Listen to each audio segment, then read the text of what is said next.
Hello everybody, Sarah here, back in Valheim, and today I have another submission, or actually two submissions, for the Captain Crumb's Splash of Pain Poolside Floor Challenge.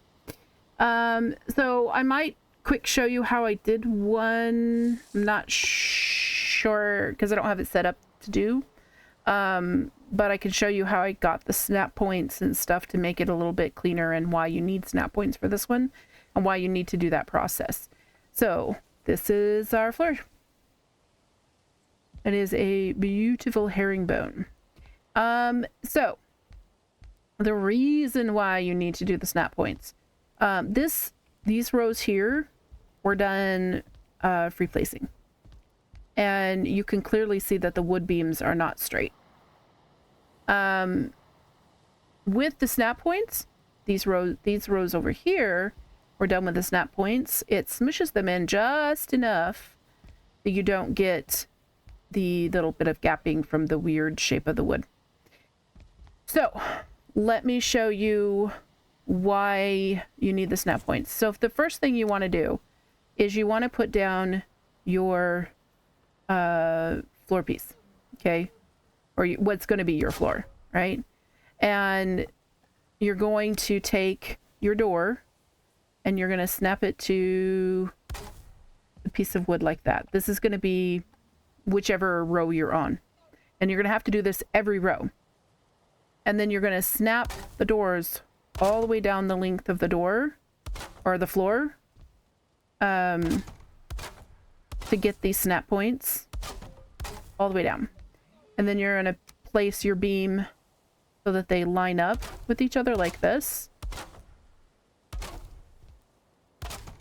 All the way down. And then once you get all of the floor pieces or that row done, you can take out the doors. And then, and I'm gonna have to put another floor down here so I can show this to you here. You'll have to free place. That's not right. You'll have to free place your next row. So you'll take your next piece and you'll have to free place the next one. Oh, make sure you have it snapped to the edge so it sinks down a little bit. You free place this one. Okay. Sorry, save lag. Replace that one, and then you're going to do the same thing. You're going to take your door and you're going to snap it to the wood beam that you put down. You're going to run these all the way down for the length of your floor like that, and then you're going to snap to the edge, and then you're going to snap these into place like this. You can free place all these and skip this step, but you are going to get that little bit of gapping. It is what it is. And then you take out that row. And you get that beautiful herringbone pattern. And you have to do it row by row because the next piece of herringbone pattern is going to slide in at the end of it like that. And to get the edges clean, so this one should go here. Let's move this one down here like this. What I did is I took a beam and I used a backing and I raised it just ever so slightly. I can get my character out of the way. Just ever so slightly higher than the floor itself. Just a hair. It doesn't need to be a lot, just so it's not clipping through like that. You want it just enough higher. Okay. And then to fill in the spaces at the end, I took a beam and I turned it so it's facing the same shape. And then I just slid it along the beam until it filled in the space.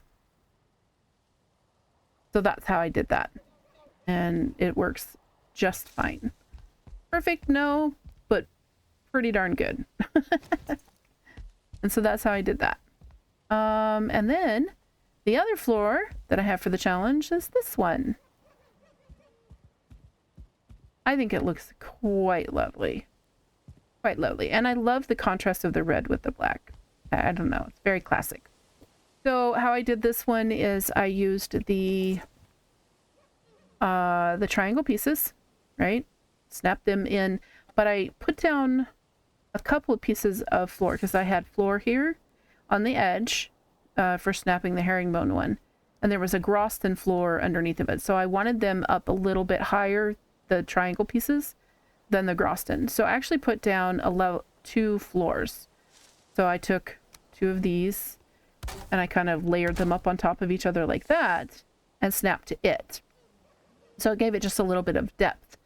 And then once I got the triangles all laid out, right, I took the darkwood divider, this piece, and I lined it up with the corners. Of course, I used the top snap point. Lined it up with the corners, and then I took and angled one off of each side like this on each corner, right? And then when I got to this corner, I just snapped it into the other one like that. So it formed a square on the floor. Okay. And then once I got that square formed, then I took the floor piece and I shift placed it till all of that lined up with those darkwood dividers as best as I could get them. And I think it looks quite lovely. I am very pleased with the way this floor looks. But that's it. I hope you enjoyed this video, and I hope you got some ideas from these floors for your floors. And with that, I'm gonna say thank you and have a good one wherever you are in your day.